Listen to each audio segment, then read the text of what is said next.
On roule? Ah ben fabuleux! Voilà un exemple de ce que nous faisons au quotidien, ou quasiment au quotidien, c'est-à-dire déguster ces fameux grands classés. Je ne sais pas si vous les voyez, mais enfin en l'occurrence aujourd'hui on a goûté une vingtaine de grands classés millésime 2007. Ce millésime 2007 qui était un petit peu décrié au départ, puisque une période du mois d'août qui était relativement fraîche et donc qui a bloqué un petit peu la maturité des raisins.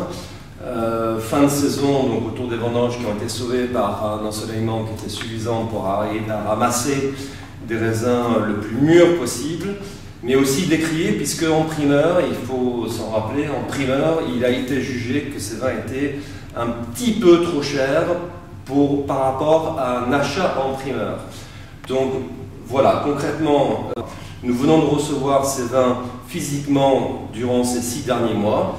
Donc aujourd'hui, j'ai décidé qu'il était intéressant d'en goûter une vingtaine afin de voir ce qu'il y a réellement dans la bouteille, puisque in vino veritas, la presse a beau parler d'un vin d'écrit noir sur blanc, mais la réalité est dans le verre, là, dans le verre. Après dégustation, il y a une première série de deuxième vins de premier classé, particulièrement impressionné par Petit Mouton, par sa profondeur, un vin énorme, une grande densité, suffisamment gracieux aussi, malgré le fait que ce soit un Pauillac, qui sont des vins généralement plus puissants. Très agréablement impressionné, voire même charmé par un château du Tertre, Margaux, par son côté ensoleillé, très charmeur. Un Bran Cantenac, bien sûr, un Bran Cantenac par sa finesse et son élégance. Ou alors, oh là, deux Saint-Julien, plutôt dans cet ordre, deux Saint-Julien, un Branard du Cru et un Léville Poiferré, encore une fois les deux en 2007. Le Branard du Cru, à la fois pour son côté plus traditionnel médocain, très bien fait, très équilibré, et à contrario Léville Poiferré qui a une toute petite touche un peu plus moderne, un peu plus gras, un peu plus onctueux, mais avec une profondeur de fruits, une complexité qui est absolument remarquable. Un Grand Puy Lacoste qui m'a beaucoup surpris, plutôt fermé, un vin de connaisseur, mais qui aurait besoin, en tout cas aujourd'hui, d'être mis de côté quelques mois ou quelques années de plus afin de retrouver sa vraie densité. Très impressionné par Domaine de Chevalier. Très impressionné par Domaine de Chevalier.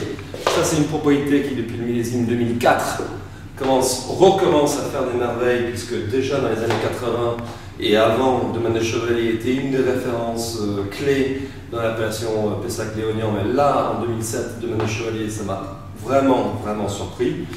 Comme je dis assez souvent, avec la colonne vertébrale qui vibre. Un Montrose qui a aussi besoin, comme le Grand Puy Lacoste, de plus de temps pour qu'il retrouve un meilleur équilibre.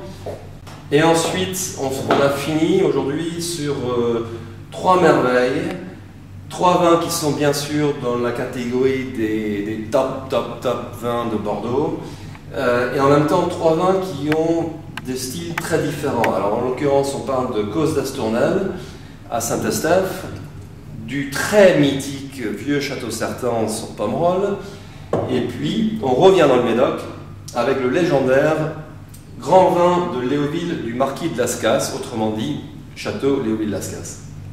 Alors, pour moi, et aujourd'hui uniquement, 3 vins de style très différents. Causse d'Astournelle, bien sûr, en registre médocain, mais avec quand même, pour moi, une petite patine un peu plus moderne, sur le gras, sur une densité, alors que sur Vieux Château Certain en Pomerol, là on change de monde, on change de rive, il est vrai, on est sur des vins qui sont majoritairement Merlot, donc c'est un vin qui sera forcément moins puissant qu'un Médoc, mais le seul terme que j'ai trouvé en dégustant ce vin, c'est que c'est envoûtant. Ça vous prend, ça vous cajole, C'est chaleureux, ça nous réchauffe, etc.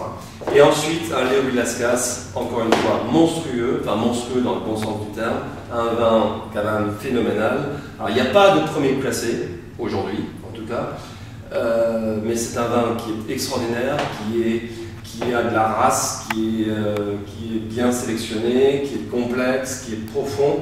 Il est évidemment très jeune, mais quelle merveille, Léo Villascas. Non, là, moi je vais le battre.